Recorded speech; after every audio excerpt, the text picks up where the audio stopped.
سڵاتان لێبێت و ئەم کاتتان باش بینەرانی خۆشەویستی تەلەڤیزیۆنی کۆمەڵا بە یارمەتی هاوڕێیانی هاوکارم دووبارە ئەبینەوە میوانی ماڵەکانتان بە بەرنامەی دیدار و ڕابە. لاڵقەی ئەم هەفتەیە بەرنامەکەماندا بینەری و توێژێک دەبن لەگەڵ هونەرمەندی ناودار و خەوەن هەڵوێست وەڵام عەلی ئاتەشی ناسراو بە کاڵێ. لەم دیدارەدا سەبارەت بە گوشارەکانی ڕژیمی کۆماری ئیسلامی بۆ سەر هونەرمەندانی ناڕازی و بەشتر لە خێزی شۆڕشگەرانەی ژینەدا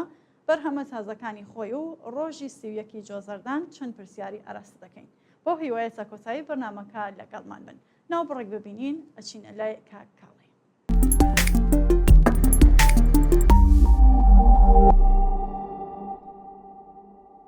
بڵێ کاکاڵێمان لەگەڵا کاکاڵی سڵاو لێبێت و ئەم کاتت باش و زۆر سپاس کە بەشدار لەم بەرنامەیە. منیش هەروەها سڵاو ڕێز و حرمەت مەست بۆ ئێوە و بۆ دەستەندەرکارانی تەلەڤیزیۆنی کۆمەڵە و هەموو خەڵکی بینەر و بیشەر. زۆر سپاس سپاستان دەکەم کە منتان داوەت کردگە بۆ ئەم پرۆگرامە. زۆر سپاس خۆشحاڵ بووین. کاکاڵێ پرسیارەکانم بۆ پرسیارە دەستپێکم کە وەک ئاگادارن ڕژیمی کۆماری ئیسلامی بە درێژایی دەستپێکی شۆڕشی ژینا بە شێوەیەکی زۆر بێبەزەیانە بەرامبەر بە هونەرمەندانی بەشدار لەو شۆڕشەدا جوڵاوتەوە و دەستی لێ نەپاراستون. ئەم ڕژیمە بۆچی ئەم ئینسانەیە کردووەتە ئامانج بۆ نمونە گەربین باسی کەسێکی وەکو تۆماجی ساڵحی بکەین؟ تۆماج واقعاً حرەکەتێکی کردگە و ئینسانە کە قابل ستایشە. ئینسانێکی توانا هونەرمەندێک توانایی هەست، هونەرمەندێکە نەترسە، هونەرمەندێکە لە مقابل ئەم جەنایەتکارگە جمهوری ئیسلامی و وێساگە واقعاً جێگەی ستایشە. من سەری ڕێز و نەوازشی بۆ دانم بۆ ئینسانە شەریفە، بۆ ئینسانە کە واقعاً تا ئیسا مقاومەتی کردگە ئەوە وجارێ ئەوەڵگردیان مەرەخەسیان کرد وەرێ هەر کۆڵی نەدا. جا من بەڕاستی ئینتزارم بوو کە ئەم مەردمە دووبارە گردیانەوە بڕژیانە بەر شەقام و بڕژیانە بەر زیندان و ئەمانە نیان هێشتای بیان توانیە ئازادیان کردایەتە. بەرحاڵ ئەمە ئینسانێکە کە ڕەهنموودا بە مەردم، ئینسانێکە کە ڕێگە پیشانا بە مەردم، ئینسانێکە دەرد و مەینەت و بەدبەختی مەردم نیشاناتە، ئینسانێکە زەڵم و ستەمێکە ئەم جەنایەتکارگە جمهوری ئیسلامیە ئەیکا ئەم تێرێ لە طریق هونەرەوە لە طریق دەنگەوە ئێرائەیەدا. جا من هەروە ئینتزارم بوو کە ئەو خەڵکە بتوانن بژنە سەر شەقام، بژنە سەر بێنە بەر زیندانەکان، هەر نەک تەنها بۆ زیندانی گەلی تر. چون ئەم جەنایەتکارگەلە ئەگەر تۆ هەر هیچ شوێنێژی مقابڵە نەکەیتە خەڵک، ئەو ئینسانە شەریف بوو ئەم خەڵکە خەریکە مبارزاکە، دێ خەڵکیش وەزیفەی ئەشێ پشتیوانی لێ بکات. بەنەزەر توماج ساڵحی یەکێک لەو هونەرمەندانە بوو کە ڕۆڵێکی بەرچاوی لە گەشەپێدانی لە شۆڕشی ژینادا گێڕا. بەرگریکردن لەو کەسانە و پاراستنیان بە بڕوای ئێوە تا چەند گرنگە؟ هەروە کە عەرزم کرد وەزیفەی ئەو خەڵکەسە ئەو کە دەرد و مێنێتە ئەم خەڵکە باسەکە لە تەریق سرودە و باسی ئەکاتە، هەروە کە نەترسانە تێتە سەر شەقام ئەچێ بە هەموو ئیمکاناتێکەوە گردیانە لێ ئەشکەنجەیان کردەوە، داگیانە لێ بەدەنیان خولاسە زەخمی کردگە بە شێوەیەک ئەزیەت و ئازاریان کردگە وەرێ هەر کۆڵی نەداگە ئەم ئینسانە. جا وەزیفەیەم ئەم ملەتە سا ئەم ئینسان ئازادی خوازگەلە ئەم ملەتە کە بێن بەهانای ئەو ئینسانە شەریفەوە تۆماجەوە بژنە سەر شەقام ناڕزایەتی نیشان بن پشتیوانی لێ بکەن. بەڵێ زۆر سپاس. کاکاڵێ بە بینە سەر بەڕێستان. بەڕێستان سەبارەت بە حکمێک کە لە دژیت و ماساڵحی دەرکرا بۆ داکەوکردن لێ بەرهەمی تایبەتان هەبووە دەکرێت سەبارەت بەو بەرهەم یا بەرهەمانە بۆمان بدوێن؟ بەڵێ ئەم بەرهەمە من ئەم وەزعیەتی تۆماجمەدی دوارەکردیان خستیانە زیندان من تەماشم کاک ڕێبوارەگەیت وتم پێویستم بە شعرێک ئاوا هەیە بۆ تۆماج ئەوش لطفی کرد هەم ئەم سرودە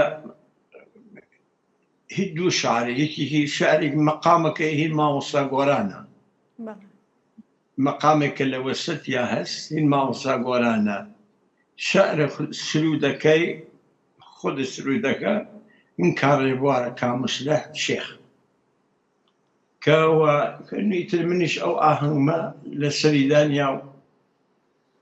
بە هەر جۆرەی بوو مەکافاتێ توانیمان زەبتی کەین هەم من لێرە هەم لە ناو زەحمەتیان کێشا و خەڵکە یارمەتیان کردگەم وە خۆشم لێرە هەزینێکی فرمدا بۆ زەبتی و بۆ موزیکی و ئەوانە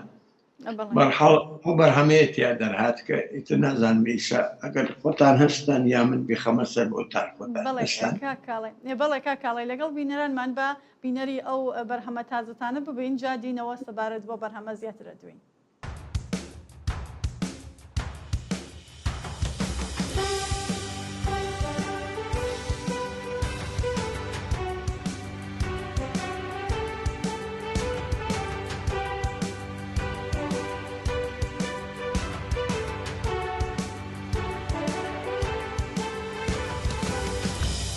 Mane matomaji, ishman garu yakawari yakamanji, garu yavari azadi, garu yavari azadi, azadi dangi tomaji, azadi dadura pari, azadi mafi darberi, azadi milyon avari, abu mane matomaji. Ishman garuy yakawari yakamandi, Ishman garuy yakawari yakamandi, garuy yavari azadi, azadi dangi tomadi, azadi dangi tomadi.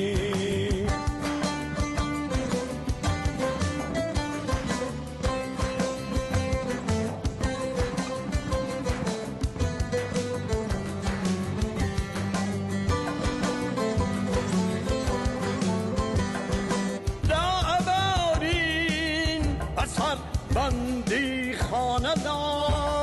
کلاین با بزیگر ویرانکی نکل کردستان همو ایران همو مالی متو مادی دشمن گروی یکاوری یکامندی دشمن گروی یکاوری یکامندی گروی هواری آزادی گری هواری آزادی آزادی دنگی تومدی آزادی دنگی تومدی موت او دیلیان تو ما جو دیلیان لپشوره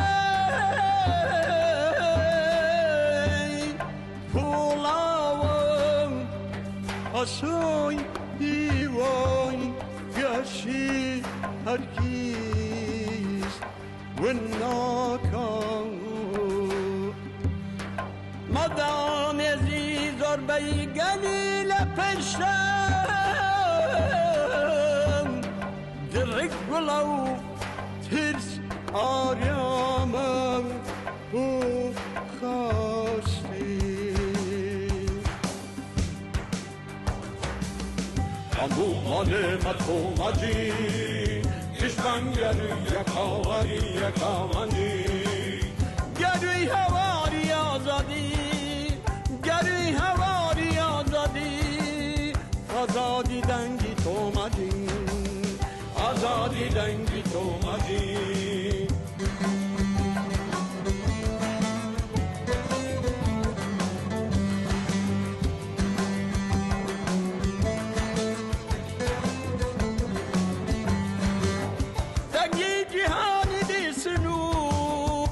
دان هواری یک گردو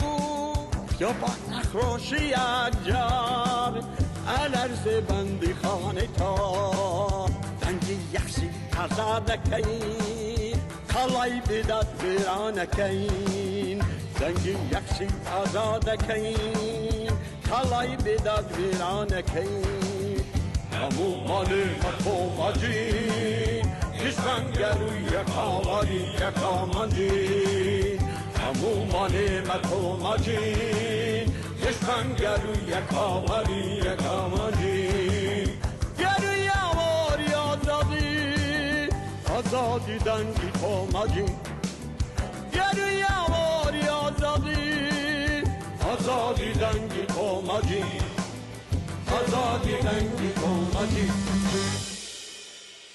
بەڵێ کاکاڵێ بەرهەمەکەمان بینی بەرهەمێکی زۆر زۆر تایبەتە ئەگەر بتانەوەی زیاتر بە چۆنیەتی بەرهەم هاتنی ئەم بەرهەمە بۆمان بدوێن فەرمونون کێ هاوکارتان بۆ شەرەکەی کە باستان کرد کاگڕێ بوار و مامۆستا گۆران و ئەگەر بتانەوەی زیاتر ئاماژە بە کەسانێکە لەو بەرهەم هاتنی ئەو بەرهەمەکە سەبارەت بوو بە توماچ ساڵحیە بۆمان بدوێن. من کەسانێکە ئەوانە موزیسیێنێکن کە خۆیان حەز ناکەن ناویان بۆین موزیسیێنەکان لەبەر ئەوەسا ناو موزیسیێنەکان ناوەمە قسمەتێکی ئەوەسا خۆیانس جەماعەتێکن لە هانە باکوورە لە باکوورە هەن جەماعەتێکیش هانە شار سنا و کاریانە کردگا دەستیا خۆشیان لێکە من زۆر سپاس و مەمنونم لێە کە زەحمەتیان کێشا ئەو پەڕی دڵسۆزیان کرد بۆ ئەو بەرهەمە ئەمە ئەوە کە عەرزم کرد شاعر قسمەت سرودەکەی ئەژرای سرودەکەی کاک ڕێوار کاک مسلیح شێخە و مەقامەکەی چی ماوەسا گۆرانە بەستەی نەبەست بەشێک لە بەستەی نەبەزە ماوەسا گۆرە ئیتر ئەوەمە من خۆم دانیشتم فکرم کردەوە لێ کە ئەبێ ئەم ئینسانە شەریفە شایستەی ئەوەسە ئەبێ سرودێکی بۆ دروستکردن ئەوە بوو کە ئەو بەرهەمەیە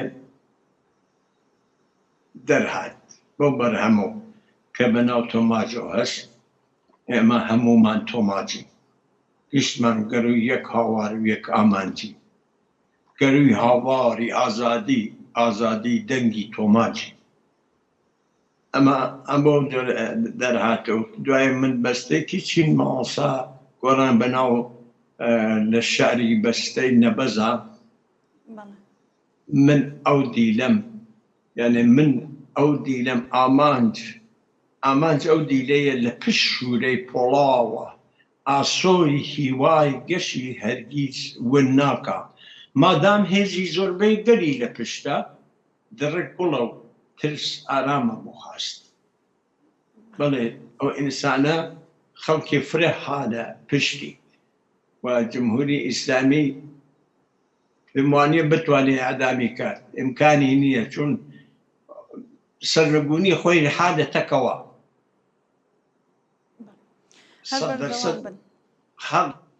خەڵک خڕۆشنە خیابان هیوادارم هەرچی زووتر ئەم خەڵکە ئیقدام کەن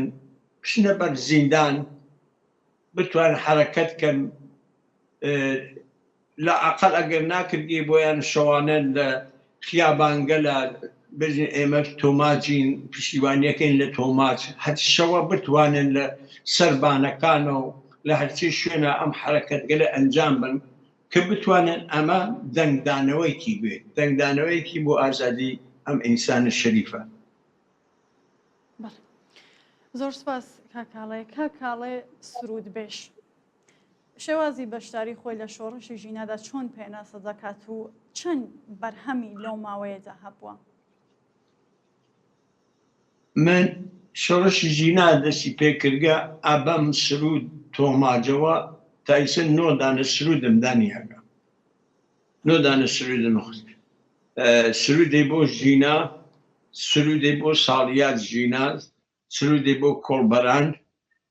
سرودی ئیتر بۆ خەڵک پڕۆژێتە خیابان سرودی بۆ پشتیوانی سرودی بۆ هاندەران کە بتوانن خەڵک لەسەر شەقامە حزوریان بێتە ئەم سرودانە خۆی دەورێکی فرە گرنگی بوو لەسەر شۆڕەشی ژینە کە واقعاً وەخت خۆی من هەر حرەکەتێک هەر ئتفاقی هەر تەزاهوراتێکە ئتفاقی کەفکە توانیگم تا ئەندازێ بە توانایی خۆم دانیشم سرودێک تەهیەکەمە بۆ پشتیوانیکردن لەو خەڵکە و بۆ پشتیوانیکردن لە شۆڕشی ژینە کە ئەوانە ئەم بەرهەمانە مسمر سەمەر بووگە و تا ئەیسر تەسیریشی بووگە لە ناو خەڵکە ئەیسەیچە هەر مردمیش دەستخۆشیەکەین مەمنون ملیان لەو ئینسان شەریفگە لە کە تا ئیسەش منیشیان هانداگە و خۆچیان ئەو سرودگەلە گوێ لێ ئان و بڵاویەکەنەوە زۆر سپاسیانەکە دەستخۆش کاکاڵێ بەڕێستان یەکێک لە هۆنەرمەندانی شۆڕژگەری نێوڕیزەکانی هێزی پێشمەرگەی کۆمەڵە بوون و گەلێک گۆرانی و سرودی کرێکاری و شۆڕژگەرانەسان لەو جۆرانەجا بەرهەم هێنەوە دەکرێت سەبارەت بۆ خۆناغە و بەرهەمانەت بدوێت چۆن لە سیوەکی جۆزەدان ڕۆژی پێشمەرگەی کۆمەڵەش نزیک دەبینەوە بەڵێ من پێشێکی ڕۆژی پێشمەرگەی کۆمەڵە لە ئێوە و لە هەموو پێشمەرگەکانی کۆمەڵە پیرۆزبایی یەکەم و هەروەها لە خەڵکی بنەماڵەی سەربەرزی خانەوادەی پێشمەرگە شەهیدەکان سەری ڕێز و ناوازشیان بۆ دانم و هەروە پیرۆزبایی یەکەم لە تەواوی خەڵک بە تایبەت خەڵکی کوردستان دواو خەڵکی ئێران بە تایبەت خەڵکی کوردستان پیرۆزبایی ڕۆژی پێشمەرگەتان دێک هیوادارم کە بتوانین لە قۆناغەکە لێترە سەرکەوتنی فرەتر بەدەست بێنین و بەرەو پێش بچین. زۆر سپاس کاکاڵێ ئەگەر ئاماژە بە بەرهەمێکی خاص کە لە دۆڕانە پێشکەشکراوە یا شتێکە تایبەتێکی خاصی بەلاتانەوە هەبووە بتانەوە ئاماژە پێ بدەن چ بەرهەمەکان؟ بەرهەمەکانی کری هەر یەکی بۆ خۆی هێنێکی تایبەتی بووگە مەسڵەن مناسبەتێکی تایبەتی بووگە مەسڵەن بۆ تۆماژەوە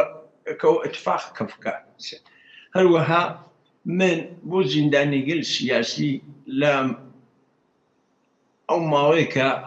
حاڵی شۆڕش دەستی پێکردگە من سێ دانە سرودم بۆ زیندانیگەل سیاسی دانیا یەکێکی منە و دیلەمە ساڵ 67 نزیک چەنێ ئەم ڕئیسیە نزیک 30,000 نەفەری ئەعدام کردە ئەم ڕئیسە وایسە بە هەواپەیما تیاچوو معلومیش نییە چۆن تیاچووە ئەمە ئەو سەردەمە نزیک 30,000 نەفەر ئەعدام کردیا کە من سرودی منە و دیلەم شەعر ماوەسا گۆران بوو توانیم ئەو بەرهەمەی منە و دیلەم لە پشت شوورەی پۆڵاوە ئاسۆی هیوای گەشم هەرگیز ون ناکەم مادام هێزی زۆربەی گەلم لە پشتە دەڕێک گوڵە و ترس ئارامە بۆ خاستم دوایەوە ئامان لەرزانە بوو داستانێکی واقعی بوو ئەوەی چا یادی بەخێر دڵشاد مەریوانی شاعر خەڵکی سلێمانی بوو ئەو سەردەما هات هاتوچوویە کرد هات بۆ لای ئێمە بۆ مناسبەگەل مەسەن ڕۆژی کۆمەڵا و ڕۆژی یەکی ئەیاروشتا هات بۆ سەردەم جارێک هات وتی کاکاڵێ من ئەو شعرمە شتێکی دوکومنتە واقعیە من ئەو شەر ئەگەر بتوانن حاڵی ترس سرودێ ئاهەنگی شتێ لەسەریدان بەڵێ ئەو سەردەمە ئێمە تیپی موسیقای بانگەواز بوو کاکفەری برز بەڕێز توانی ئاهەنگکەیت ئەو ئاهەنگ ئامان لەرزانە دارێ منیش ئیجرام کرد داستانێکی واقعی بوو بەسەرهات 15 نەفەر زیندانی سیاسی لە مووسڵا بوو وتی چووگم بیان بینم نەهات کرد دوای نیم سەعاتەوە هات کرد وتم بۆ تاقیتان کرد وتی ئەوە حکمی هەر 15 نەفەرمان هاتکە و بەیانی ئەعداممانە کرد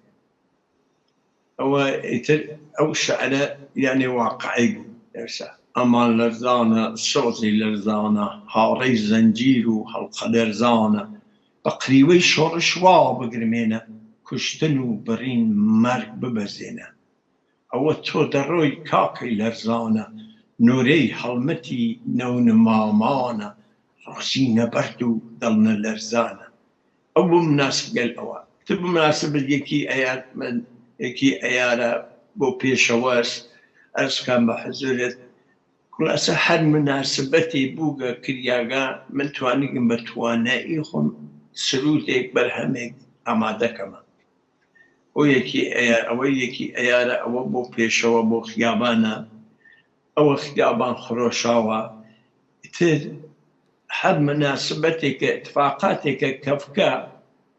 لە کۆمەڵگا لە شۆڕشە بە پێ ئیمکانات من ئیمکاناتێکە حەدەر ئیمکان توانیگمە نەخشم بێت و بەرهەمێک ئامادەکەمە مەجموعی ئەوانە بۆ سوسیالیزمە ئاسۆی ئاوات بۆ سوسیالیزمە بۆ ڕاست کاردانەوەیکی بۆ کۆڵبەرە بۆ زیندانی سیاسی بازم هەم بۆ کەسان گەلێکە معتاتن کەسان گەلێکە بێکارن کەسان گەلێکە و حتا بۆ لەشفرۆشی باشی لەشفرۆشیەکەوە لە باشەکە ئەژێ کۆڵی پر لە کۆڵەوەری ژینە چەماو لە ژێر باری ڕێگای پر لە مین و تیر پشتی خڵقاو بۆ کۆڵبەری جەنایەت چەندە ئاسانە باسی مناڵی خیابانیەکە باسی ناڵی کورەخانەکات باسی لەشفرۆشیەکات باسی هەموو ئەوانەکات کە حەد ئەو اتفاقەتەوە لە کۆمەڵگا ئیشەی لە کۆمەڵگای ئێرانە هەست لە ناو ئەو سرودا خولاسەیە ئەکاتەوە باسی ئەعدامەکە ئەمانە ئەو کۆمەڵگا ئەیشە چێ ئەم ڕژیمە چ جەنایەتێکەکە نسبەت بە ئەم خەڵکە لە ناو ئەو سرودگەلە دەنگدانەوەی بووکە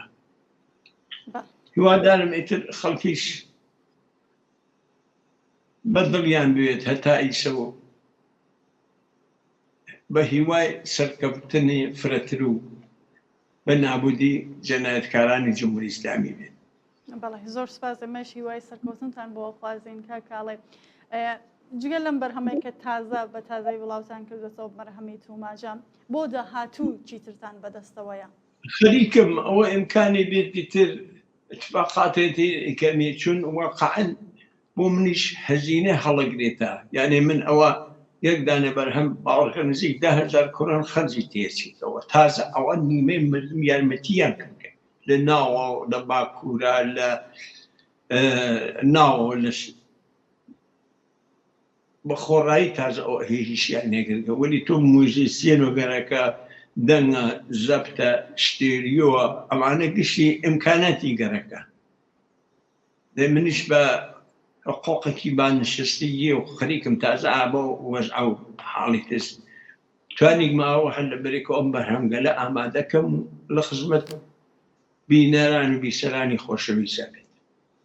بەڵێ زۆر سپاس کاکاڵێ من پرسیارێکی تایبەتم نەماوە ئەگەر بۆ خۆتان بتانەوەی ئاماژە بە شتێکی نەوتراو کە پێویست بووە لە توولی بەرنامەکە ئاماژە پێ بدەن بفەرموون. من جارێکی تر ڕۆژی کۆمەڵیش هەم بە ئێوە پیرۆزباییەکەم و هەم بە خەڵکی کوردستان و ئێران هەروەها داواکەم کە پشتیوانی کەن لەم زیندانی گەل سیاسیە بەتایبەت ئەم کوڕە واقعەن شجاعانە بێ باکانە هات کەسە مەیان بەدەمی و بن خلاصە بە هەر وەسیلەکەوە پشتیوانی لەو زیندانی گەل سیاسیە بەتایبەت تۆماس بکەن. زۆر سپاس بۆ بەرنامەکەیشتان. سپاس بۆ بەشداریتان. بەڵێ ئازیزان و بینەرانی خۆشەویست بەم شێوەیە هاتینە کۆسایی بەرنامەی ئەمڕۆمان هەڵبەت پێش لە کۆسایی بەرنامەکە بەرهەمێکی تری کاکاڵی پێشکەشیەوەی خۆشەویست دەکرێت. زۆر سپاس کە تاکو ئێستا بینەرمان بوون تا هەفتەیەکی تر و دیدار و ڕاوێکی تر ماڵەوە.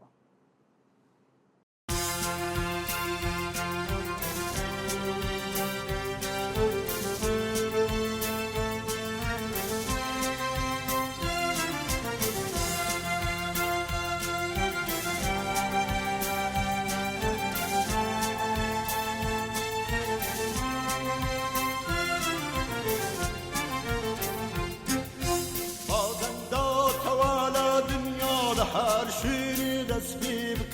آرالگیری به باکیندا کاری دنیای پاک دنیای به چوسانوا حکمی مداز گلانوا حکمی سوری کره کارا سوسیالیزم اسوی جهان رو خواندنی چوسه نرا رو خواندنی چوسه نرا کشورگری کره کارانی پشتیوانی دوستیارانی کشورگری کره کارانی پشتیوانی دوستیارانی تو ملای زحمت کشانی تو ملای زحمت کشانی تو ملای زحمت کشانی تو ملای زحمت کشانی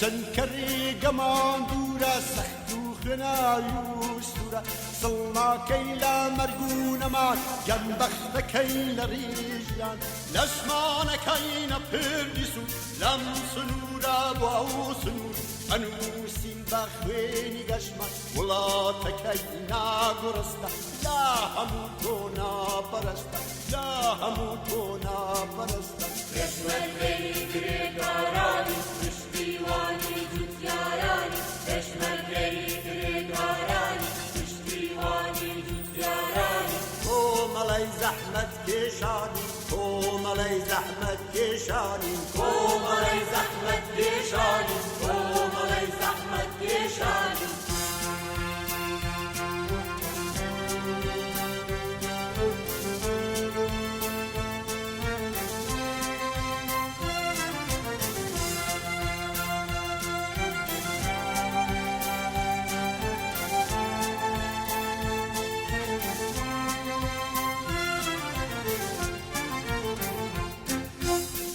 من پیشروی کری کار چقلی چاوی سرمایه دار لنعرتی کری کار للرزن همو زوردار ازی پولای زحمت کش هنگاو و هنگاو تیتکش دیری شورش لسریایه تیگ دا دنیای سرمایه تیگ دا دنیای سرمایه تیگ دا دنیای سرمایه کشورگری کره کارانی پشتیوانی دوستیارانی کشورگری کره کارانی پشتیوانی دوستیارانی تو ملای زحمت کشانی تو ملای زحمت کشانی تو ملای زحمت کشانی تو ملای زحمت کشانی